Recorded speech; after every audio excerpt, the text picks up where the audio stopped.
Graham had a pretty incredible season so far, named a midseason All-American by a couple of different pretty reputable sources.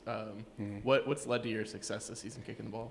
So I've always felt like I had it in me. My first 2 years were pretty good, but I felt like I struggled a lot with things that a young kicker will struggle with, like not being comfortable and screwing up the operation a little bit. But yeah, this year I fixed my mindset, really feel comfortable on the field. And, of course, my holder and my snapper are fantastic. Both been with me since I've been here, so a lot of trust in that operation.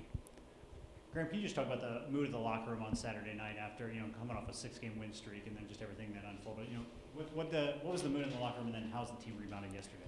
Yeah, so obviously it's not fun to lose. Nobody likes it. We were all down at first, but we had a couple leaders step up in the locker room and really talk us through what our plans were going to be, how we were going to make changes, and what we were going to do in the future in order to succeed, and that first step being beat OU.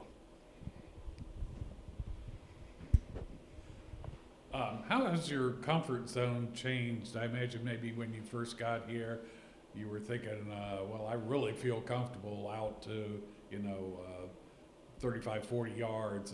How has that changed between then and now? Yeah, so my first 2 years, I didn't hit from over 50 yards, and this year I got to break that seal, which was super huge for me. That felt awesome, getting that 52-yarder. So I've always felt like I had the range, but the 50-pluses I really did struggle with my first 2 years, and I was able to overcome that this year, which is big for me. Is there any particular things that you've worked on to improve yourself since then, or is it just a matter of getting stronger? It's honestly more just confidence, being confident from the deeper kicks. I always knew that I had the leg. I would just sometimes doubt that because when you get back there, you look up at the uprights, it seems like it's really far away. But if I can just put my head down and trust it, I know I can get it there. So perfect conditions, few miles an hour wind at your back. What's the max that you feel like you can hit from in a game? I mean, I would tell you that there's no reason why I can't hit from 70, but Coach Martin probably wouldn't send me out there. More realistic numbers, probably around 60. When you talked about leaders stepping up in the locker room after the game on Saturday, were you one of them? And if not, who were they? Yeah, I was not one of them. It was, in specific, Brian Ugu. He really stepped up, and he talked to us for probably 5 minutes before Coach Martin got into the locker room and really said a lot of encouraging stuff, a lot of stuff about practice habits and doing things the right way in order to guarantee success in the future.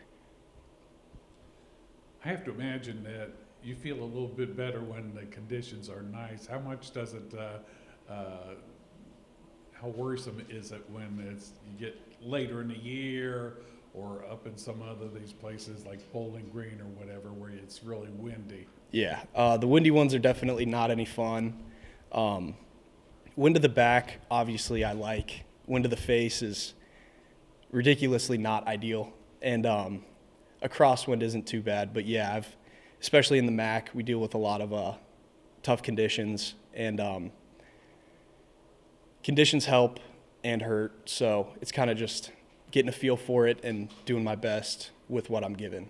The other team has to deal with it too. Can you just talk a little bit about what Brett Gabbert means to this team on and off the field? Yeah, so Brett's obviously a great guy. Everybody loves Brett. Great leader in the locker room. Losing him sucks. I mean, it really does. Everybody likes him. He's a fantastic player. Everybody was rallied around him. But I think that everybody's really going to be able to get behind AV. We all believe in him. We got to see him for almost the entire season last year, and he is definitely good enough to get the job done, and I know that everybody believes that. How much feedback do you get from the coaching staff and the team, because the coach seems really confident, and it takes a lot of pride in having the kind of special teams that Miami has, punting and place kicking? Yeah. So we take a lot of pride in special teams, obviously. We feel like we have the best specialist group in the country. There's no reason why we don't. And that's where special teams all starts, is with the specialists. So if we can really create the relentless mindset for the coverage units on ST, we have the specialists to perform and put everybody in the right spot to be the best in the country. Have you seen Brett since Saturday? I've not seen him, but I have seen pictures. There's been people that visited him in the hospital. I saw that the O-line went yesterday, which is super cool. But I think spirits are high. He's been he texted us like right after the game, said stuff about how like he was gonna be all right, wanted us to do everything we can to have a successful season.